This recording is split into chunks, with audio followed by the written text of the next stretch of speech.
Does anybody else hate reminders or like those little pop up things?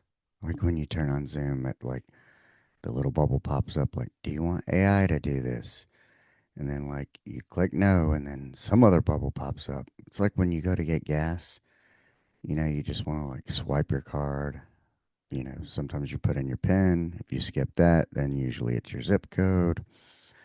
But then sometimes it's like, would you be interested in a car wash? No, motherfucker. I'm at the gas pump, not the fucking car wash, okay? I want my fucking gas, is what I want. Let me get to it. Just like before I started recording this, Zoom with a damn million pop ups. If I want it, I'll turn it on. All right, Zoom, are you listening? The AI portion of you, even though I turned you off, I'm certain you're listening. Or the NSA or the CIA or whoever. Somebody. Anywho, we are all just beat and Scottied out today because I just no shit woke up, got bedhead like a mofo, so we threw on the Just Be hat. I was already wearing the Be Authentic They'll Adjust shirt, having my coffee out of my Just Be mug. Be present, be humble, be gracious, be authentic.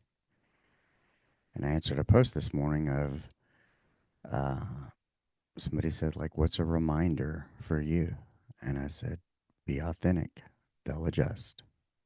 So that's why he's one of my favorite dudes. And if you want this shirt and you want to buy one for every single person in your life that you care about, you'll go to, I think it's a moderately good, it used to be called a moderately good podcast, was before it was Just Be with Scotty G. So you're going to go to amgpstore.com, which used to be a moderately good podcast store.com. However, all the Just Be merch you could ever want is right there. So that's where you're going to do your holiday shopping, okay? That's how I support and advertise the fuck out of it because I love Scotty G. He's he's a real cool dude. And this shirt has gotten me podcast guests, started so many conversations with people. Um, I love it. So go out and get one. Get two and give one away. All right? Let's make this world a better place. So, enough of that. The clip of the clap in clip or whatever that little thing.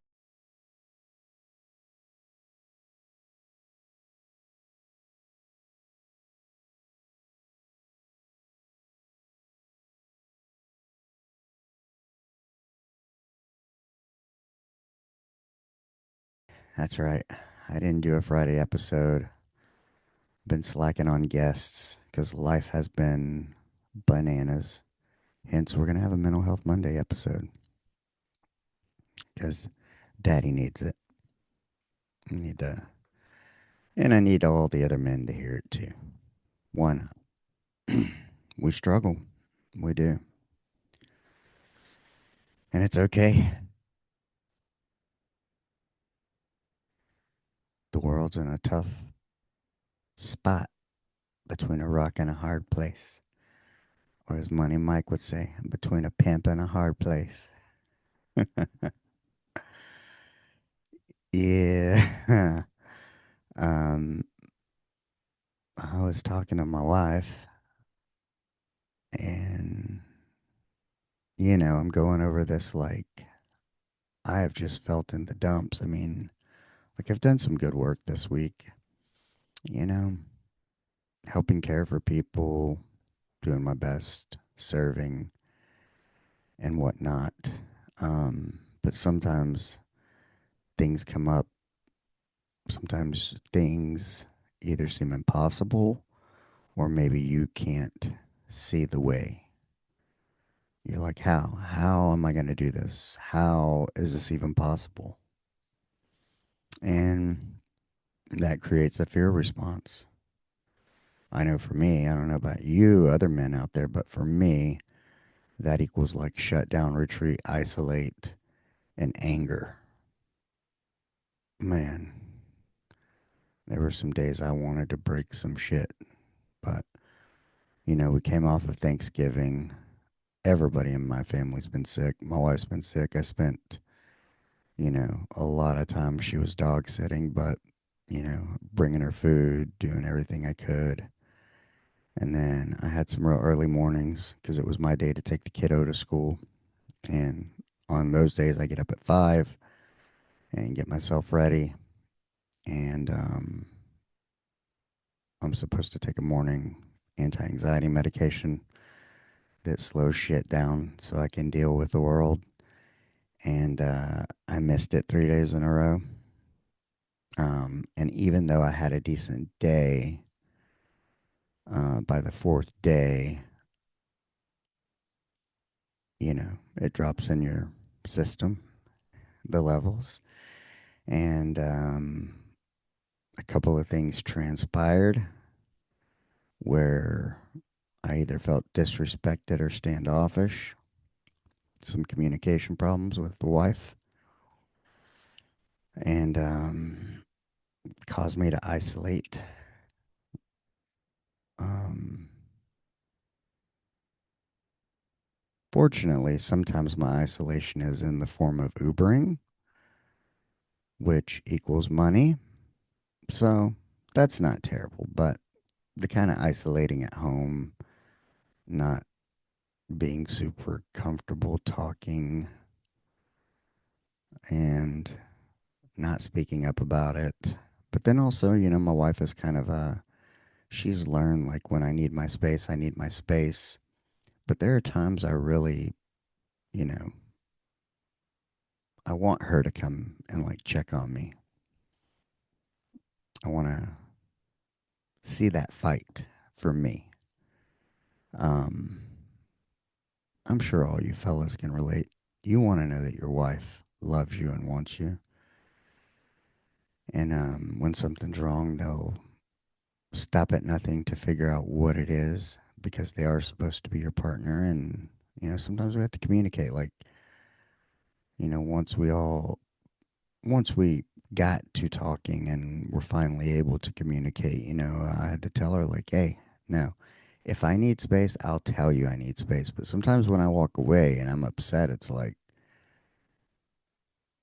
part of it, I don't know, it's not really testing, but part of it is like, yeah, I want you to come after me and fight for my upsetness. Show me you love me. Show me you support me when I'm having a tough time. Let me know that it's going to be okay and that you love me regardless. Because, oftentimes as men, everything is linked to what can we provide um, in terms of safety, in terms of support and monetary. And, my wife and I, we've gone back and forth in the 20 years we've been together. Sometimes she's the breadwinner, sometimes I'm the breadwinner. And the other is like the support factor. And right now she's the breadwinner, which, sometimes makes me feel shitty, less manly, but I can support her. I actually helped her yesterday, got it done twice as fast, and gave us a chance to talk. And there's some other ventures she's doing and whatnot. And, you know, I know her strong suit and then my strong suit. And um, I've come to realize I need to put some more, one place since she is the breadwinner and we kind of do entrepreneurial things and we do them together, but she kind of has a thing and I kind of have a thing that are separate. What I can do is use the skills, tools, and knowledge that I have to support her, like on the back end, be that an advertisement, word of mouth, QR code stickers, this and that, the other. So, yeah, I need to do more of that, and I plan to. And, but when that is a hard hit to handle sometimes, I think, as men, as a Gen Xer growing up, there was a time when the man went to work and the mom stayed home. And I grew up kind of in those situations. And then when my mom went to work, she worked off and on. I would stay with grandparents, and the grandparents, the the wife didn't work, because we got to remember, while they were still grandparents, they were still in the probably late 40s, early 50s range, like my range as grandparents. And so they were still working, but my grandmother would watch me because she worked intermittently, like waiting tables, but my grandpa worked for the city and could provide. And slowly with women's rights, women in the workplace, all the women's movement, which yes, I support as a father of three daughters. Um, I 100% support the idea, but I also support the traditional model, if that's your thing. And, you know, right now, our thing is we do whatever we can to be flexible so we can do what we want when we want and answer to nobody. We're not requesting PTO from people and all that jazz. So, but it is hard. And, she had to remind me that, hey, it's not just hard for you, it's hard for everybody. Oh. And, I do believe that. Um, as I'm out Ubering, I am seeing more and more older drivers, like my age range, and maybe even older, and some people that actually looked like they once held a professional job similar to myself and got laid off. And this is what they're doing.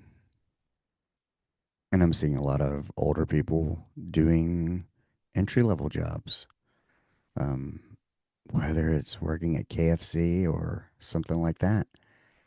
So it's been interesting to kind of view things. And, I read tons of articles, and, I think I've talked about nobody's really hiring, but nobody's firing.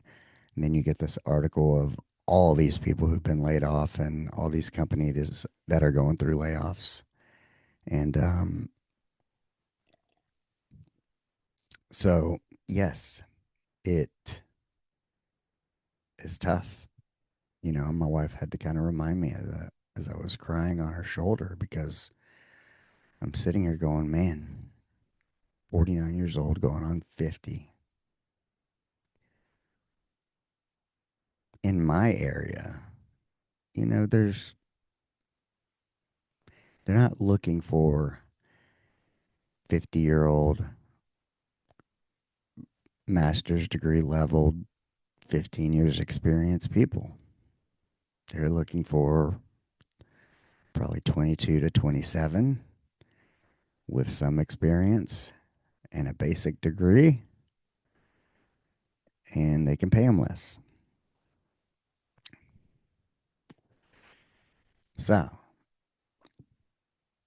you know, that fuck with my head a little bit because it's just the truth.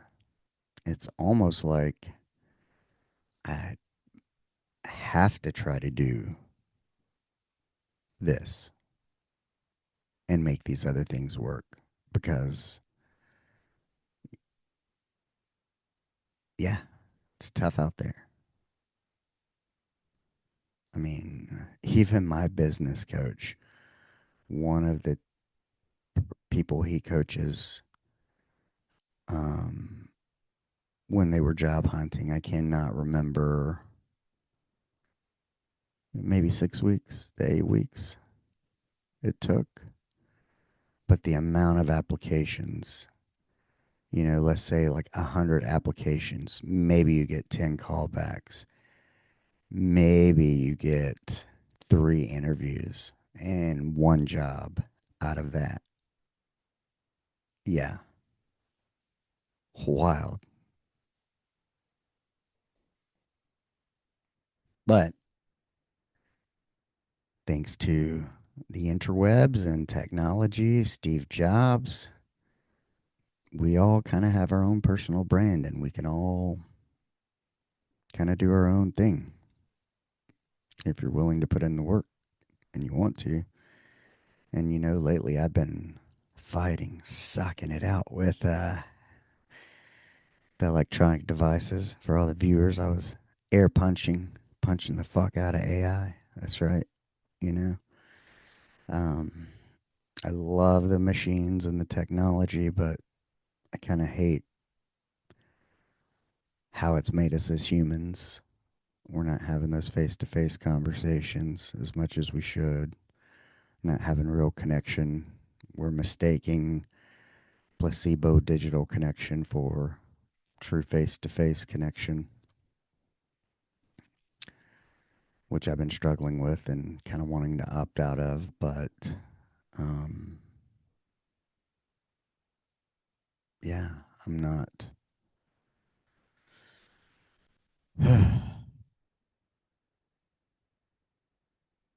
kind of, it's like had a mini meltdown and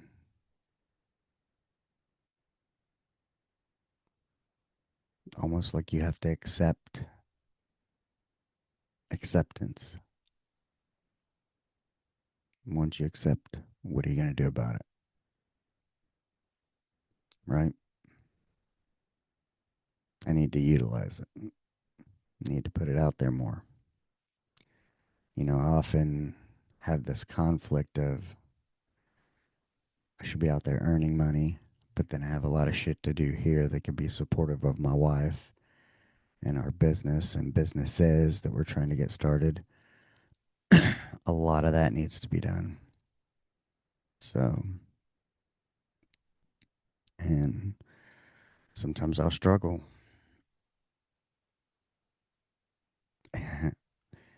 And there's times where I feel like throwing up and going, oh, just, I'll go get a regular ass job.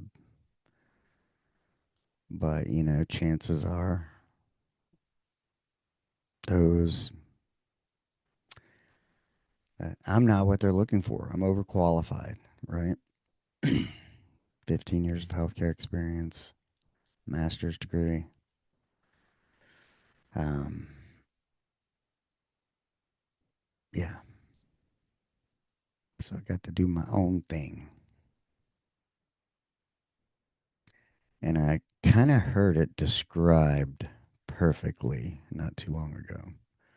So, I've been toying with this idea of nobody should die alone.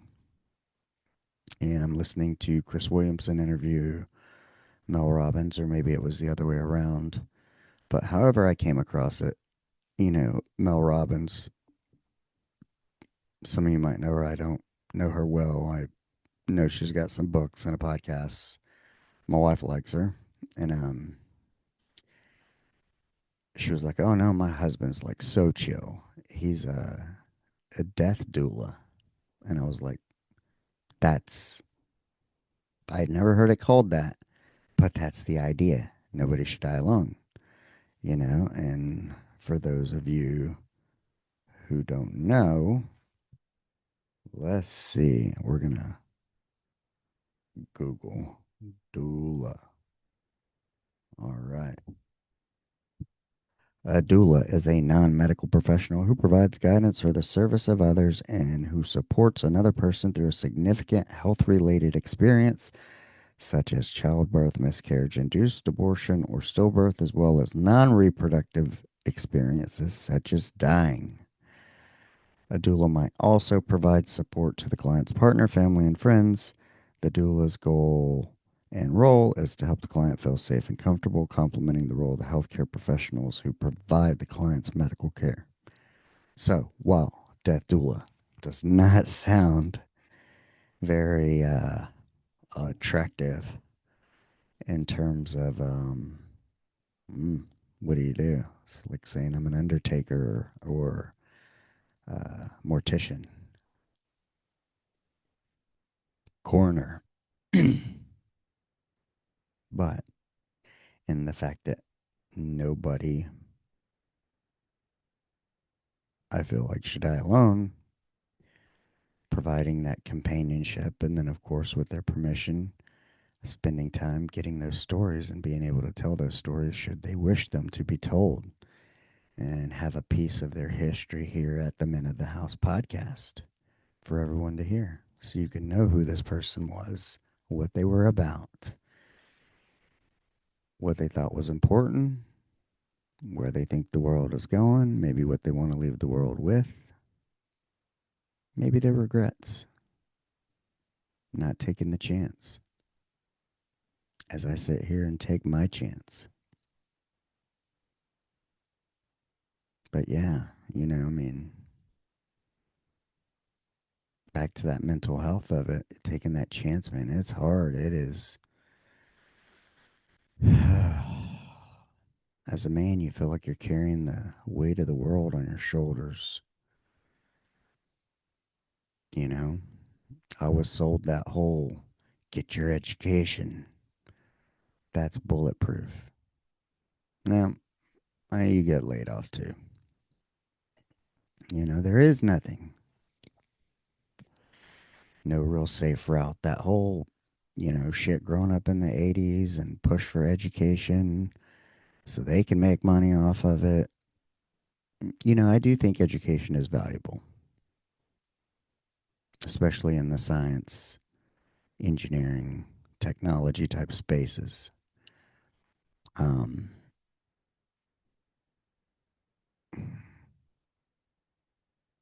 English, yeah, and grammar, right. Everybody should know how to read and write, communicate, especially if you want to be a communicator.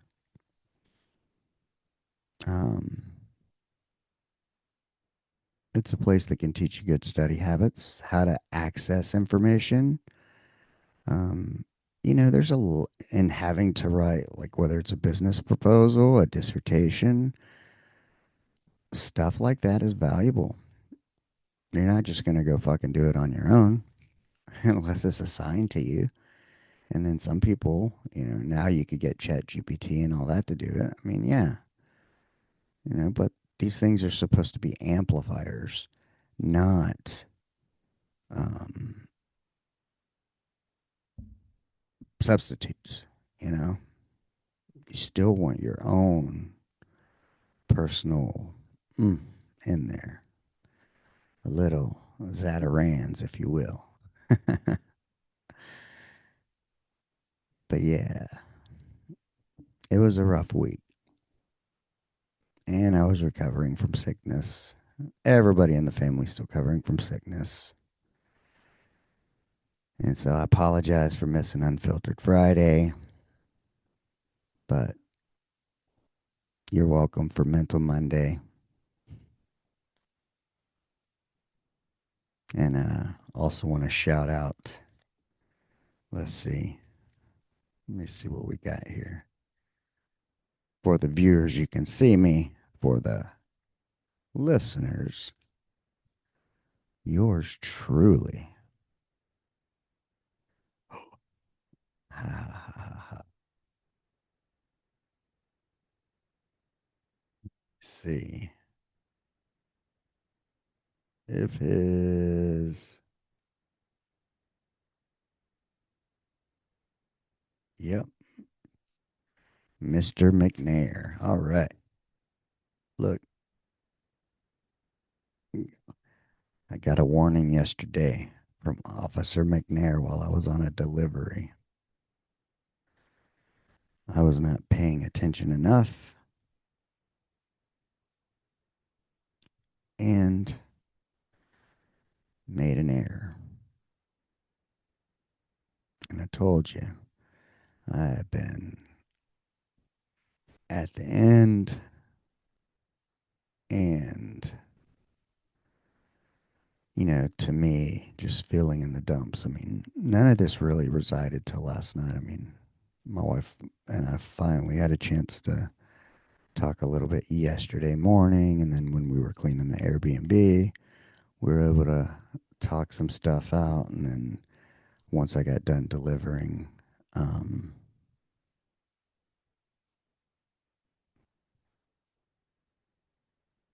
we spent a little bit of time together. But, when this happened yesterday, I was still kind of in the dumps, if you will. And I mean, I had been feeling horrible.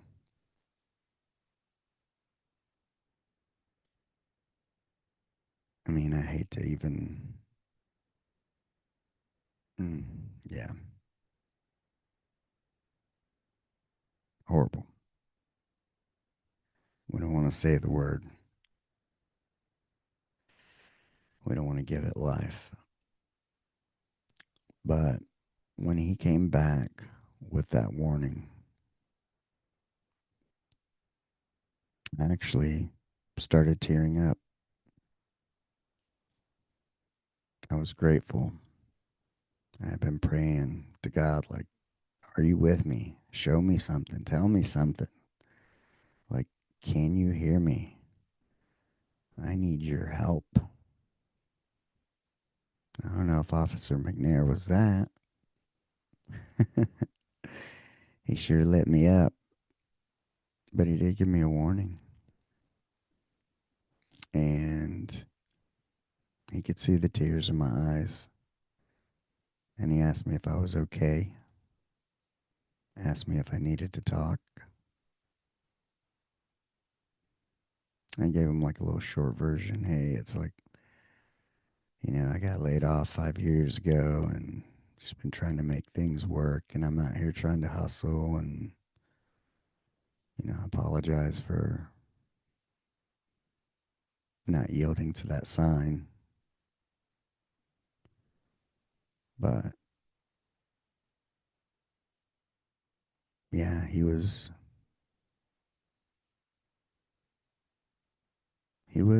receptive and younger. He looked in his 20s maybe, but I really appreciated that. So thank you, Isaiah McNair. Whether or not you'll ever hear this, I don't know, but you made a difference in my day by just caring.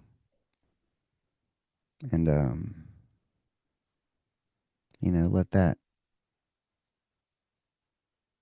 I hope if you're a police officer listening to this, um, if you have family members who are LEO, share this with them. And if you hate the cops, they're not all bad. Some of them actually care, okay?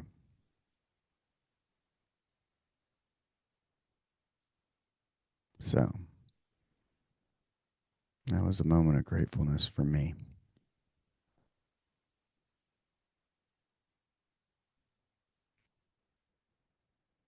And I can tell you, I think after that, the deliveries I had after that, I was almost in a better mood just by him extending some kindness.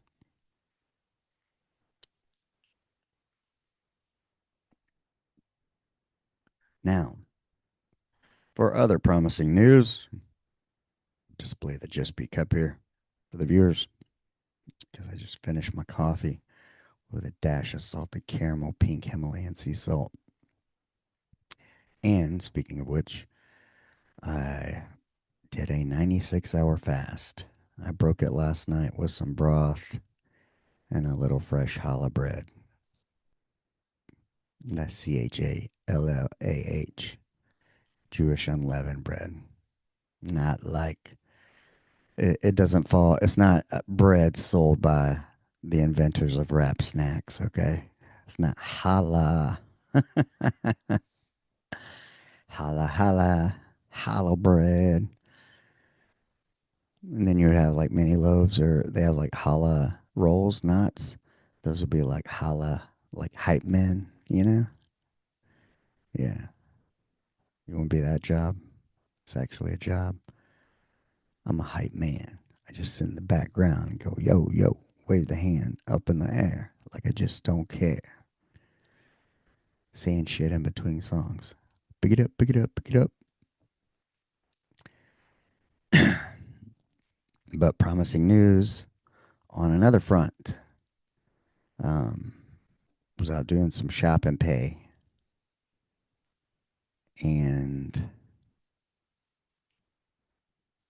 uh, at a Dollar General nonetheless. But there was a dude there named Z.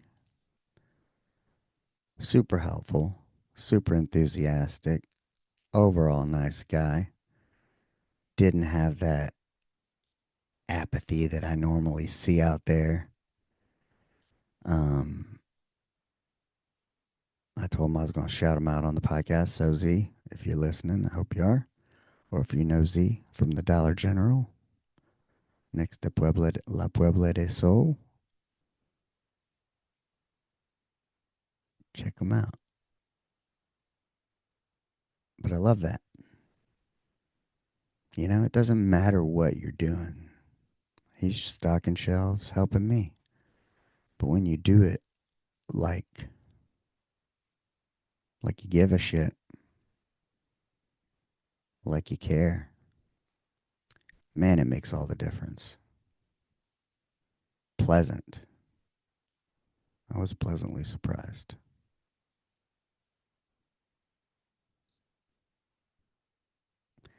And did I run into anyone else that was new? Let me see. Sometimes I put myself reminders. Let me see if I wrote anything down.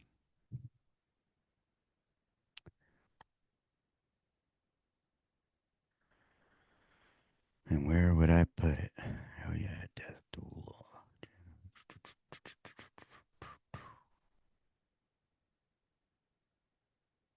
Reminder.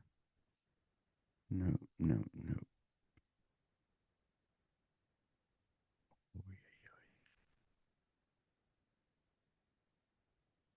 Definitely need some.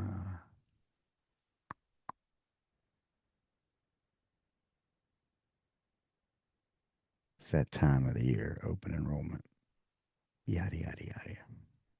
Mm, lots to do. Lots to do. But like I said, thank you for spending your time with me. You could be anywhere else doing anything else, listening to anyone else. And if any of this relates to you, I believe there's ways on Buzzsprout to send a text. Find me on Instagram, Facebook, say what's up, tell me you listen. Um, I want to meet you, maybe in person, depending on where you are. Um, if you're out there and I haven't gotten back to you, I will.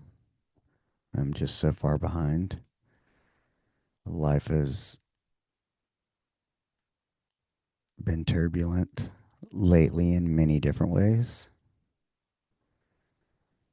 And, yo, as this journey progresses, things will emerge that fill in the picture and you'll understand. And you'll be like, oh, oh, yeah, now I remember. That's what he was talking about. I can see it. I can see it. But men out there, stay strong, Open your mouths, have a private accountability group on WhatsApp for men. Just somebody you can share the truth with and they'll listen, because before I actually talked to my wife, I talked to my dad and, a few other, like my best friend. I'll bounce my feelings and perspective off them. And so I have a place where you can engage with other men, gain support, to support one another. From my personal experience, communicate with your wife. If you need space, say, hey, I need space. Um, but they're not mind readers. They don't know. And sometimes our childhood events cause us to um, sometimes we attract people who are missing some of the things we actually need because it's kind of this familiarity. Like, let's say our parents didn't give us something and we sought it out in this person, and maybe they fulfill all these other needs, yet they don't fulfill like this other need. And that, but they won't know unless you tell them. And I know as a man, we've been told to shut up, suck it up. Um, but that just, for a man, creates resentment, distance, isolation, standoffishness. Like my wife said, and I can't blame her. She goes, you look upset and you don't feel safe. Why would I chase after or come talk to you if I don't feel safe or you don't feel safe? It'd be like if you saw a stranger in the street that didn't look safe, you would avoid them. And so, yeah, I wasn't putting out the best of vibes. That's on me. I have to own that. Ah, and speaking of which, this will be the last part. And if you made it this far, I commend you. I thank you. But if you've listened, or if you haven't, I'll let you know. Another triggering point this week was I read an article at some point. There's a little 6-year old girl who got run over by a school bus in Oklahoma at the bus stop in front of other kids. And that took me back to being on the bus at 7 years old when it ran over Dana Hobbs, the girl that sat in front of me in class.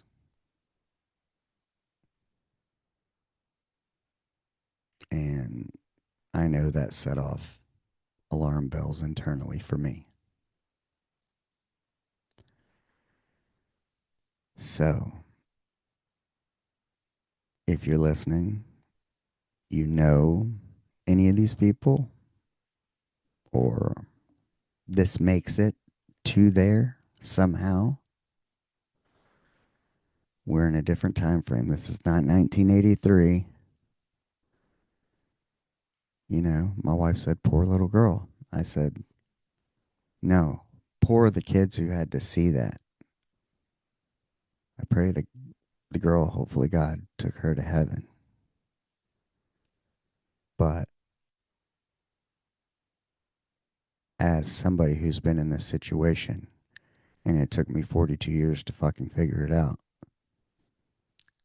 parents, school teachers, counselors at the school, whoever you are, you need to talk to your kids about it. I know it's going to be hard to make it age appropriate, but they need to understand it because when I didn't get that support, um, when nobody explained it to me, it created a huge distrust in adults and authority for me, which has been a theme throughout my entire life. The adults were full of shit. The people at the top, the people running the country, whoever, they're all full of shit. Um, I don't think I was wrong to have that because I think a lot of that rings true. They're puppets uh, with lip service, greedy, all about power, money, and status. So,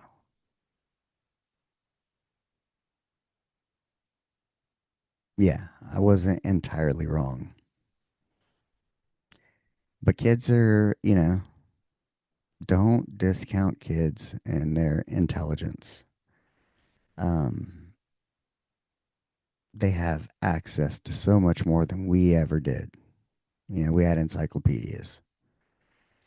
And sometimes my wife would be like, you shouldn't tell that to our daughter or blah, blah, blah. I'm like, look, yes, she's a kid, but I have to be honest with her, one. And two, um, she's a little person. She's a little human. She's going to grow up and, you know, do we want to tell her the truth so she comes to us with her truths or questions and asks for our advice? Or do we want her going to like her friends' parents who, and as these kids grow up in age, and do we want her listening to her friends or what her friends' parents say or taking advice from them? It may not be good advice. We don't even know them. You don't know their beliefs or whatever. So, yeah, you got to be honest. They're little people. So, yeah,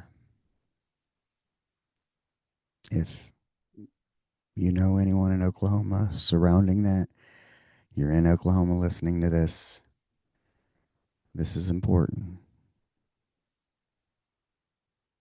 because I buried it away, ended up with panic attacks 42 years later, and didn't realize that while it didn't happen to me, something happened to me. My body went into fight or flight, and I operated at a high level of anxiety because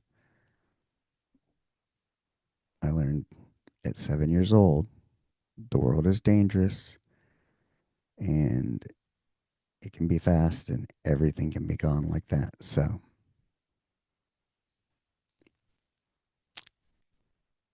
I'm sure there's a way. Figure it out. Get together some resources. This should include the school. And yeah, make sure those kids are okay. Please. But that's it for Mental Health Monday. I'm going to go try to have lunch with my wife since it is the AM. And then we both got to take people to doctor's appointments. That's life. That's what we do for a living. What we love to do, helping people. So until next time, go out and be the person that you want to meet. Peace.